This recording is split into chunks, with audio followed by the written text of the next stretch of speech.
Hello friends, कैसे हैं आप लोग। आई होप अच्छे होंगे और अपनी स्टडी को बेहतर कर रहे होंगे। आज हम लोग फिर से एक जनरल फिजिक्स का एक नया टॉपिक डिस्कस करेंगे। आपने पिछले वीडियो में देखा था, हमने मोशन पढ़ा था और मोशन में हमने दो पार्ट किया था। एक पार्ट हम लोग कवर कर चुके हैं और आज का जो हमारा टॉपिक है बहुत ही इंपॉर्टेंट टॉपिक है। कई बार एग्जाम में बहुत अच्छे अच्छे सवाल पूछे गए हैं और टॉपिक क्या है? न्यूटन्स लॉ ऑफ मोशन, यानी गति से संबंधित जो न्यूटन के नियम हैं, आज हम लोग उसको कवर करेंगे। सबसे पहले तो आप लोग ध्यान दीजिएगा कि जो गति है, गति यानी जो मोशन है, इसके विषय में सबसे पहली बार दो लोगों ने बात की। कितने लोगों ने बात की? दो लोगों ने बात की। दोनों का नाम नोट डाउन कर लीजिएगा। एक बंदा था जिसका नाम था गैलीलियो, एक बंदा था जिसका नाम था गैलीलियो, इसका पूरा नाम था गैलीलियो गैलीली, ठीक है। और इसने क्या किया? यूनिफॉर्म मोशन के बारे में बताया, यानी अगर एक्सेलरेशन सर्टेन है, कांस्टेंट है, तो उस तरह का जो मोशन होगा उसके विषय में जो तीन नियम बताए वो किन्होंने बताया? गैलीलियो ने बताया। और इसके विषय में हम लोग पहले वीडियो में पढ़ चुके हैं, ठीक। दूसरा एक व्यक्ति है जिसका नाम क्या था? Isaac Newton. Isaac Newton, Isaac Newton, इन्होंने गति के विषय में तीन नियम दिए। आइजैक न्यूटन ने गति के विषय में तीन नियम दिए और इन्हीं तीनों नियमों को क्या कहा जाता है? Newton's law of motion. अब ये गति का जो तीनों नियम है ये कब दिया गया? ये दिया गया 1687 एडी में, यानी 1687 ईस्वी में। किसमें लिखा गया? इनकी एक बुक है जिसका नाम है प्रिंसिपिया। प्रिंसिपिया नामक बुक है और इस बुक में आइजैक न्यूटन ने अपने नियमों को क्या किया? पब्लिश किया, ठीक। तो यहां पे कितने फैक्ट मिले? फटाफट नोट डाउन करिएगा। गति के विषय में दो लोगों ने बात की।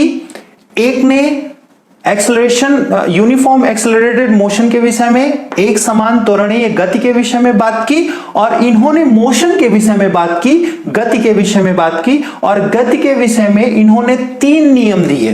कितने नियम दिए? तीन नियम दिए। और इस तीन नियम को कब पब्लिश किया गया? 1687 एडी में। और किसमें पब्लिश किया गया? प्रिंसिपिया में, ठीक है। समझ गए? अब देखिए तीन नियम क्या है। हमारा जो मेन मुद्दा है वो क्या है? इन तीनों नियम को पढ़ना और इन तीनों नियमों से जितने इंपॉर्टेंट क्वेश्चन बन रहे हैं उन्हें समझना। थोड़ा सा हो सकता है कि मैं डीप में चला जाऊं, कुछ आपको समझाने के लिए मैं डेरिवेशन वगैरह बता दूं, तो प्लीज डरिएगा नहीं। कभी आपने अगर मेंस दिया तो उसमें आपको वो काम आ जाएगा, तो प्लीज डरिएगा नहीं। जितने आपके काम की चीज है उसको फटाफट नोट डाउन करते चलिएगा। तो ठीक है, इतना कवर हुआ। अब हम लोग पढ़ते हैं नियम को। जो फर्स्ट लॉ ऑफ मोशन है, first law of motion, Hindi में प्लीज लिखते चलिएगा। गति का पहला नियम, न्यूटन के गति का पहला नियम या गति से संबंधित न्यूटन का पहला नियम, जो भी आप लिखना चाहें। आप देखिए इसे एक और नाम से बुलाया जाता है, उसको लिखना है। क्या कहा जाता है? Law of inertia.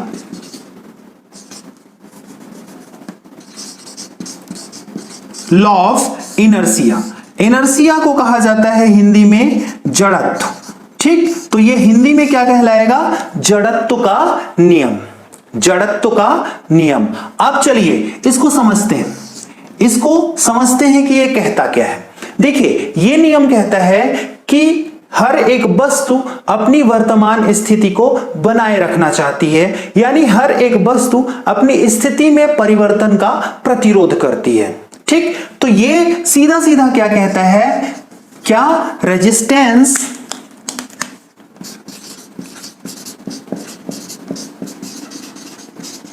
Resistance to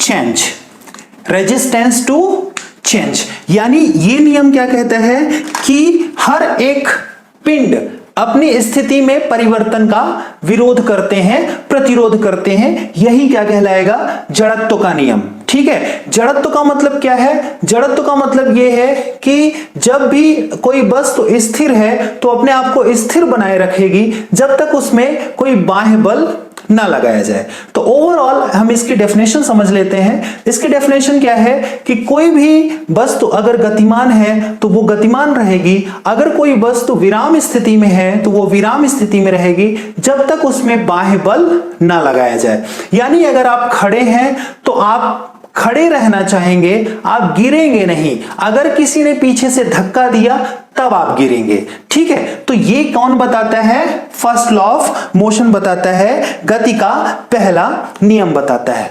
अब चलिए, यहां पे आपसे कहा गया कि वस्तु तब चेंज करेगी अपनी स्थिति को जब उसमें क्या लगाया जाएगा? फोर्स, यानी बाह्य बल, एक्सटर्नल फोर्स। जब तक एक्सटर्नल फोर्स नहीं लगेगा, जब तक बाह्य बल नहीं लगेगा, तब तक वस्तु अपनी स्थिति को बनाए रखेगी, यानी अपनी स्थिति में परिवर्तन नहीं करेगी। तो यहां पे बल शब्द मिला, फोर्स शब्द मिला। तो फोर्स शब्द क्या है? फोर्स शब्द क्या है? फोर्स का मतलब समझिएगा। फोर्स की परिभाषा क्या है? फोर्स वह फैक्टर है, बल वह कारक है जो किसी वस्तु की स्थिति में परिवर्तन करने की चेष्टा करता है। यानी बल ही क्या करेगा?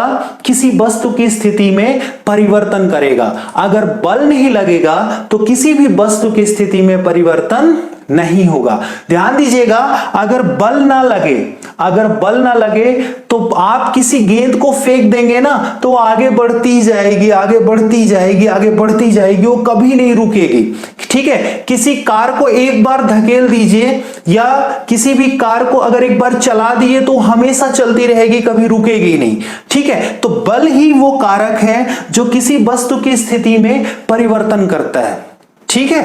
और ये बल नाम कहां से मिला? बल का हमें परिभाषा कहां से मिली? इसकी डेफिनेशन कहां से मिली? इसकी डेफिनेशन हमें मिली कहां से?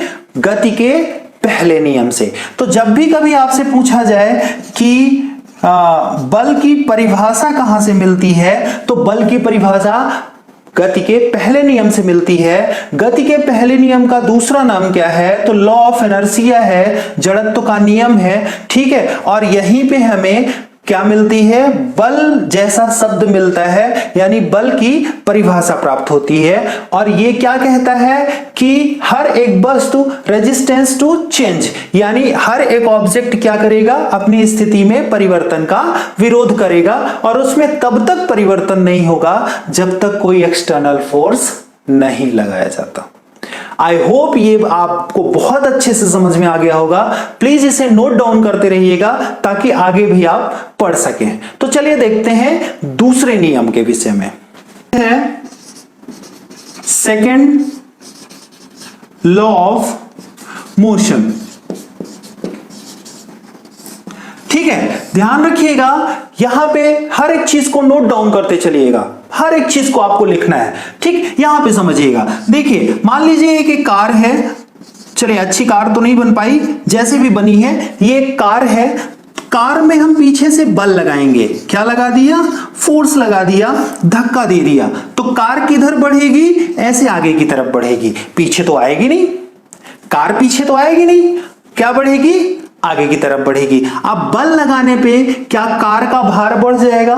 नहीं बढ़ेगा। तो इसका मास क्या रहेगा? बराबर ही रहेगा, पहले जितना ही रहेगा, ठीक है।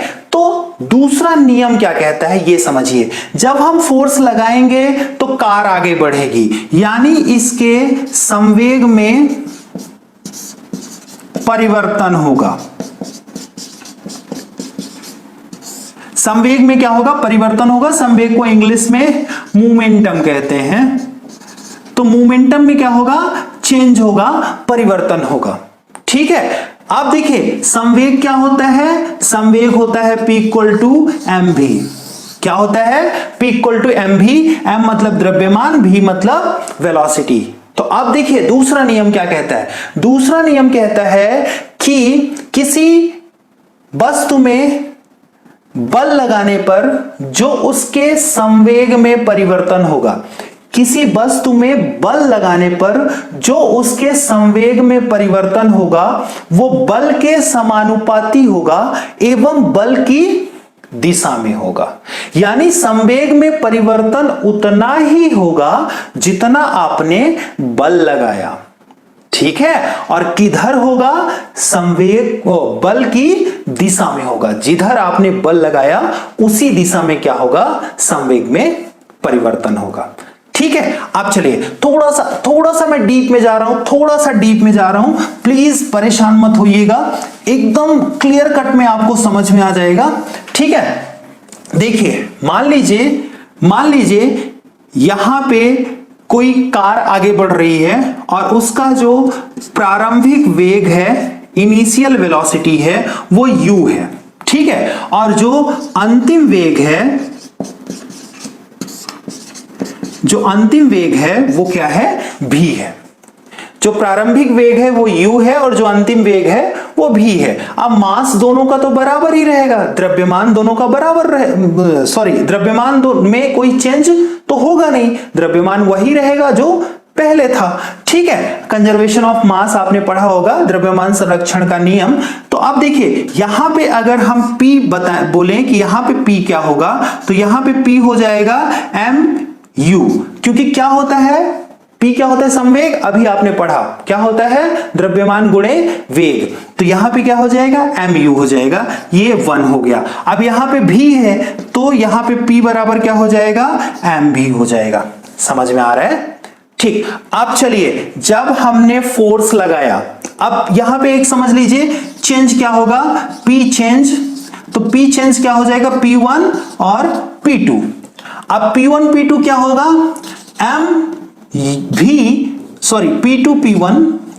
P2 P1 mv minus mu, ठीक है। तो क्या हो जाएगा? mv minus u। इतना समझ में आ गया?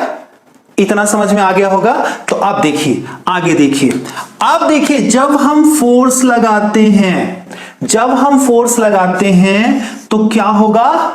परिवर्तन होगा। किसमें परिवर्तन होगा? संवेग में। तो संवेग में हम इसको उठा लेंगे और यहां पे v माइनस u कर देंगे, और किसके साथ होगा? t के साथ चेंज होगा, टाइम के साथ चेंज होगा। तो ये आगे क्या बन जाएगा? इसको मैं यहां से इरेज कर रहा हूं, प्लीज इसको समझिएगा, है ना। अब क्या बन जाएगा? F proportional m v minus u अपान t। अब यहां पे देखिए ये v माइनस u अपान t जो है, ये क्या है? ये त्वरण है कि नहीं है? ये त्वरण है, a है। तो हम क्या लिख सकते हैं? F प्रोपोर्शनल ma, ठीक है। अब प्रोपोर्शनल हटा देंगे तो F equal to k ma, ठीक है। अब देखिए जब हम ma की SI यूनिट लेते हैं तो k की वैल्यू 1 हो जाती है। k की वैल्यू क्या हो जाएगी? 1 हो जाएगी। तो यहां पे मिल जाएगा F इक्वल टू ma, ठीक। F बराबर बल, m बराबर द्रव्यमान और गुणे a बराबर त्वरण, ठीक है। तो देखिए यहां पे फाइनल आपको क्या मिल गया? बल बराबर द्रव्यमान गुणे त्वरण होता है, बल बराबर द्रव्यमान गुणे त्वरण होता है। चलिए सब कुछ भूल जाइए, अब नोट डाउन करिए कॉम्पिटिटिव एग्जाम, वनडे एग्जाम के लिए क्या आपको याद करना है। ये तो हो सकता है कि पीएससी मेंस वगैरह में आपको कभी पूछा जाए और ये डेरिवेशन आपको लिखना पड़े, बट वनडे एग्जाम में आपको क्या करना है इसको देखिए। आपको ये देखना है कि दूसरा नियम क्या बताता है, तो आपको आंसर देना है कि दूसरा नियम क्या बताएगा? बल और संवेग में परिवर्तन के बीच संबंध बताएगा। बल और संवेग में परिवर्तन के बीच संबंध बताएगा। यानी अगर किसी वस्तु में बल लगाया गया तो कितना संवेग में परिवर्तन होगा, ये बताएगा दूसरा नियम, ठीक। दूसरी बात ये क्या बताएगा? ये बल का व्यंजक हमें बताएगा। क्या बताएगा? बल का व्यंजक, यानी फोर्स का डेरिवेशन हमें कौन बताएगा? दूसरा नियम बताएगा, ठीक है। समझ गए? इतना आई होप समझ में आ गया होगा। अब चलिए दोनों को समझ लेते हैं। पहला नियम आपने पढ़ा, पहले नियम में क्या है, पहले नियम में इसका एग्जाम्पल आपको कहां देखने को मिलेगा, इसका एग्जाम्पल आपको देखने को मिलेगा कभी आप मान लीजिए बस में बैठे हैं और बस आगे बढ़ रही है, ठीक है, एकाएक बस के ड्राइवर ने ब्रेक लगा दिया तो आप आगे की तरफ झुक जाते हैं, ठीक, ये पहला नियम था, ये पहले नियम का एग्जाम्पल है। आप बाइक में किसी के पीछे बैठे हुए हैं, ठीक है, और बाइक वाला अगर बाइक को रोक दिया तो आप उसके ऊपर आ जाते हैं, आप उसको ऐसे ऊपर आ जाएंगे उसके, है ना, तो ये क्या हो जाएगा, बल का पहले नियम का उदाहरण हो जाएगा। अब आपके दिमाग में आ रहा होगा कि सर दूसरे नियम का उदाहरण क्या होगा, तो दूसरे नियम का उदाहरण देखिए, कभी आपने क्रिकेट खेला है, क्रिकेट खेलते समय जब भी कोई बॉल आती है तो आप कैच करने के लिए ऐसे पकड़ के पीछे करते हैं, ठीक है। आपने देखा होगा गाड़ी चलाते समय या गाड़ियों में आपने देखा होगा सॉकअप लगे रहते हैं, टायर में सॉकअप लगे रहते हैं, स्प्रिंग लगी रहती है, तो वो क्या करते हैं, वो संवेग को एडजस्ट करते हैं। अगर संवेग को एडजस्ट ना किया जाए तो हमारी हथेली में चोट लग सकती है, और ये किसका उदाहरण है, द्वितीय नियम का उदाहरण है, सेकेंड लॉ का एग्जाम्पल है। तो आई होप दोनों रूल्स जो हैं वो बहुत अच्छे से आपको समझ में आ गए होंगे। अगर मान लीजिए किसी में दिक्कत होती है तो प्लीज वीडियो में जाके कमेंट किया करिए, ठीक है, कमेंट करके मुझे बताया करिए कि सर ये चीज समझ में नहीं आई, ठीक है, तो हम उसमें इंप्रूव करने की कोशिश करेंगे या नेक्स्ट वीडियो में हम आपको उसका रिप्लाई करेंगे, ठीक है, तो प्लीज थोड़ा कमेंट किया करिए, ठीक। चलिए आगे देखते हैं, आगे हमारा क्या है, third law of motion, third law of motion. अब देखिए थर्ड लॉ ऑफ मोशन क्या बोलता है, थर्ड लॉ ऑफ मोशन क्या बोलता है, तो थर्ड लॉ ऑफ मोशन आपको ऐसे याद रखना है, एक्शन इक्वल टू रिएक्शन, ठीक। अब यहां पे क्या कर लेना है, एक शब्द याद कर लेना है, अपोजिट एंड इक्वल, ठीक।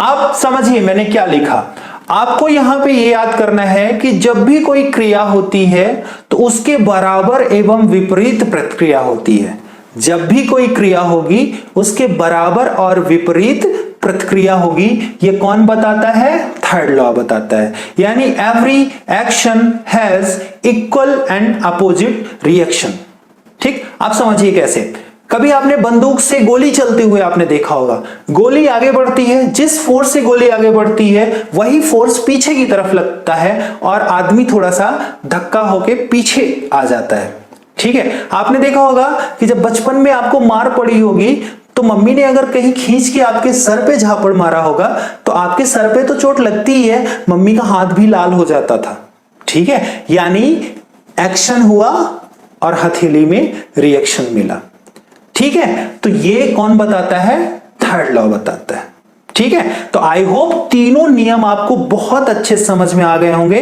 प्लीज इसे अच्छे से नोट डाउन करिएगा, इसकी नोट्स बनाइएगा प्रॉपर वे में, क्योंकि ये एग्जाम में बहुत काम आने वाला है और बहुत अच्छे अच्छे सवाल यहां से पूछे जाते हैं। तो आई होप आज की वीडियो आपको बहुत अच्छी लगी होगी। फिजिक्स है, आई नो दैट थोड़ा सा जो नॉन साइंस बैकग्राउंड वाले हैं उन्हें थोड़ा सा बोरिंग लगता है, बट प्लीज क्या हमें बोर लगता है, क्या हमें अच्छा लगता है, ये मायने नहीं रखता, क्योंकि जो बोर लगता है वो तो एग्जाम में ऐसा तो है नहीं कि नहीं पूछा जाएगा आपसे, आपसे तो सब पूछा जाएगा, चाहे आपको अच्छा लगे चाहे ना अच्छा लगे। तो प्लीज अगर एग्जाम को क्रैक करना है तो प्लीज प्रॉपर वे में पढ़िए, ठीक है, नोट्स बनाते चलिए, ठीक। अगर आपको वीडियो अच्छी लगती है तो दोस्तों को भी बताइए, लाइक शेयर करिए, ठीक है, कमेंट करिए वीडियो में, ठीक, गुड या बैड जो भी है, ठीक, मुझे सजेशन दीजिए कि वीडियो को और अच्छा कैसे किया जा सकता है, या अगर कोई टॉपिक का सजेशन है वो भी हमें बताइए, ठीक है। तो प्लीज अच्छे से करिए, ठीक, थोड़ा सा सब्सक्रिप्शन बढ़वाइए, दोस्तों में शेयर करिए, ठीक है, ताकि थोड़ा मैं भी मोटिवेट हो सकूं, है ना। तो पहली बात तो ये है कि सब कुछ छोड़िए, अपनी पढ़ाई को बेहतर करिए, ठीक है, क्योंकि पढ़ाई बेहतर करेंगे तो आप जल्दी एग्जाम में सेलेक्ट हो जाएंगे, ठीक है। तो चलिए आज के लिए बस इतना ही, मिलते हैं किसी ऐसी ही नेक्स्ट वीडियो में, तब तक के लिए अपने आप को सुरक्षित रखिए, अपने स्टडी को बेहतर करते रहिए। Thank you so much and good day.